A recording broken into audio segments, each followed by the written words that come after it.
अफ़ान अपनी माँ से कहता है कि मैंने सिर्फ़ और सिर्फ़ ऐनी की इस बेजान ज़िंदगी में रंग भरने की कोशिश की है, लेकिन न जाने क्यों आपसे ये नेकी हज़म नहीं हो रही है और आपको ऐसा लग रहा है कि जैसे आपके बेटे ने कोई बहुत बड़ा गुनाह कर दिया हो।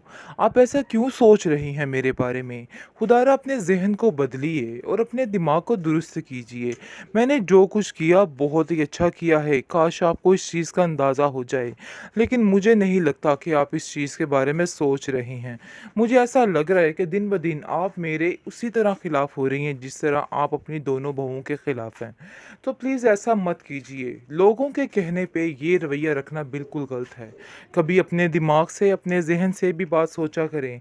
मैंने आपको अक्सर देखा है कि आपको आयमा और दुर्दाना खाला जो कुछ कहती हैं, बस आप उनकी ही आँखें बंद करके सुनती जाती हैं और आपको इतना पता ही नहीं होता कि कौन सच बोल रहा है और कौन झूठ बोल रहा है। इसलिए प्लीज़ अपने दिमाग को ठीक करें।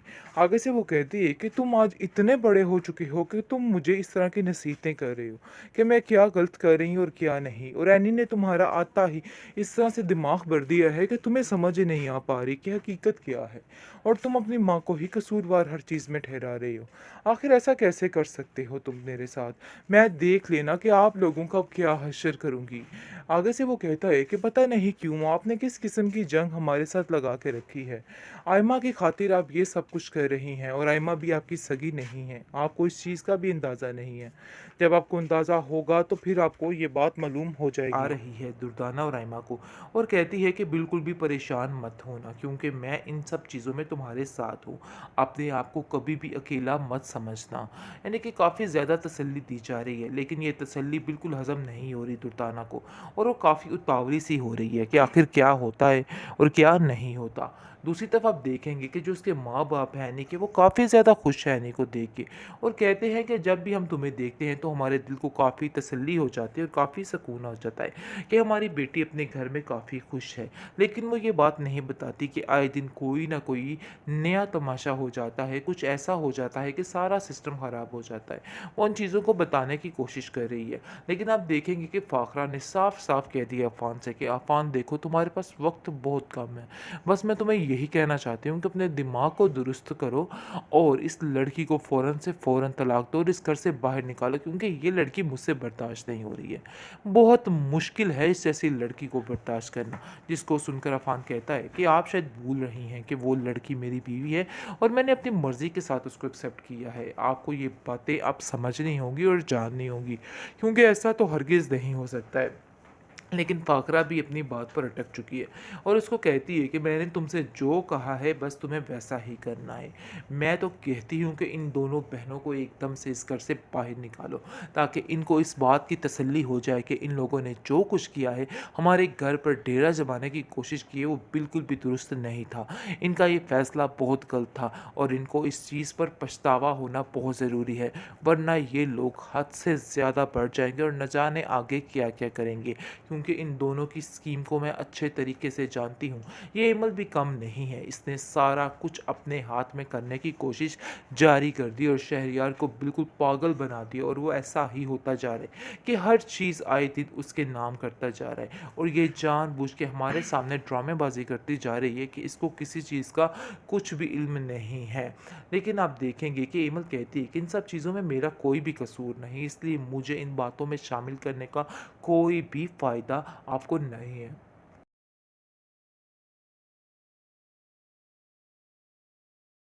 बेहतरीन ट्रॉमा थ्रिल बरंग की नेक्स्ट एपिसोड में आप देखेंगे कि मामला काफ़ी संगीन होता जा रहा है, क्योंकि जैसे जैसे फ़ाखरा देखती है अफ़ान और रैनी की ज़िंदगी में खुशियाँ, तो उसको वो खुशियाँ बिल्कुल भी रास नहीं आ रही और वो मज़ीद चिढ़ती जा रही है और मज़ीद बिगड़ती जा रही है, क्योंकि दूसरी तरफ जैसे ही वो आयमा को देखती है तो वो काफ़ी ज़्यादा परेशान होने लग जाती है। लेकिन अफ़ान की ये खुशी उसको बिल्कुल हज़म नहीं हो रही और आप देखेंगे कि आयमा कहती है कि मैं जब जब इन लोगों को देखती हूँ तो मुझे ऐसा लगता है कि जैसे मुझे यानी कि मेरे सारे ज़ख्म ताज़ा हो रहे हैं। बहुत ज़्यादा परेशान हो चुकी है और काफ़ी ज़्यादा साइको भी हो जाती है।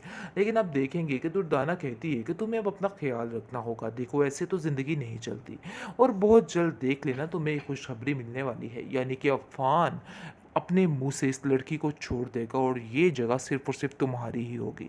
इसलिए तुम्हें बिल्कुल भी परेशान होने की ज़रूरत नहीं है। ऐने की इस घर में औकात सिर्फ़ और सिर्फ़ 2 टके की रह जाएगी, क्योंकि फ़ाखराबाजी कभी भी उसकी औकात नहीं बढ़ने देगी। मैंने इतना ज़्यादा उन पर प्रेशर बना दिया है कि अब बस उनको और कुछ नज़र नहीं आएगा। सिर्फ़ और सिर्फ़ इस बात पर वो कायल हो जाएँगी कि उसे सिर्फ़ और सिर्फ़ ऐनी को इस घर से निकालना है, क्योंकि हम लोग ऐसा-ऐसा जाल बुनेंगे कि सब कुछ ख़त्म हो जाएगा। ऐसा ही हो रहा है, क्योंकि जैसे-जैसे फ़ाखरा देखती है उन दोनों को तो मज़ीद गुस्से में आ जाती है और काफ़ी गुस्सा करती है और कहती है, "आइमा तुम फ़िक्र मत करो, तुम्हारी जगह मैं खुद इस घर में बनाऊँगी, इसलिए तुम्हें परेशान होने की कोई भी ज़रूरत नहीं। मुझे पता है कि इन जैसे लोगों को किस तरीके से हैंडल करना है। इस तरह के लोग जो होते हैं वो सिर्फ़ और सिर्फ़ पैसे की खातिर ये सब कुछ करते हैं, इसलिए तुम्हें बिल्कुल भी परेशान होने की ज़रूरत नहीं है।"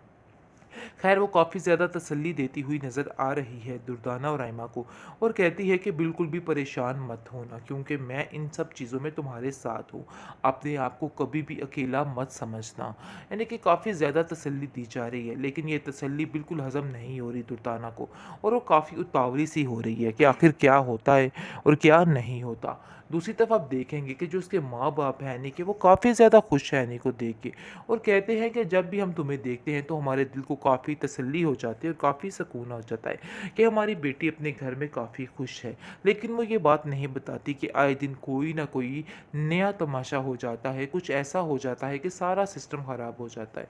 वो उन चीज़ों को बताने की कोशिश कर रही है, लेकिन आप देखेंगे कि फ़ाखरा ने साफ साफ कह दिया अफ़ान से कि अफ़ान देखो, तुम्हारे पास वक्त बहुत कम है, बस मैं तुम्हें यही कहना चाहती हूँ कि अपने दिमाग को दुरुस्त करो और इस लड़की को फ़ौरन से फ़ौरन तलाक दो और इस घर से बाहर निकालो, क्योंकि ये लड़की मुझसे बर्दाश्त नहीं हो रही है।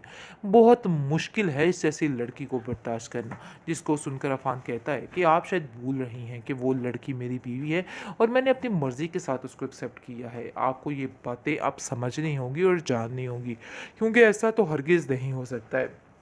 लेकिन फ़ाखरा भी अपनी बात पर अटक चुकी है और उसको कहती है कि मैंने तुमसे जो कहा है बस तुम्हें वैसा ही करना है।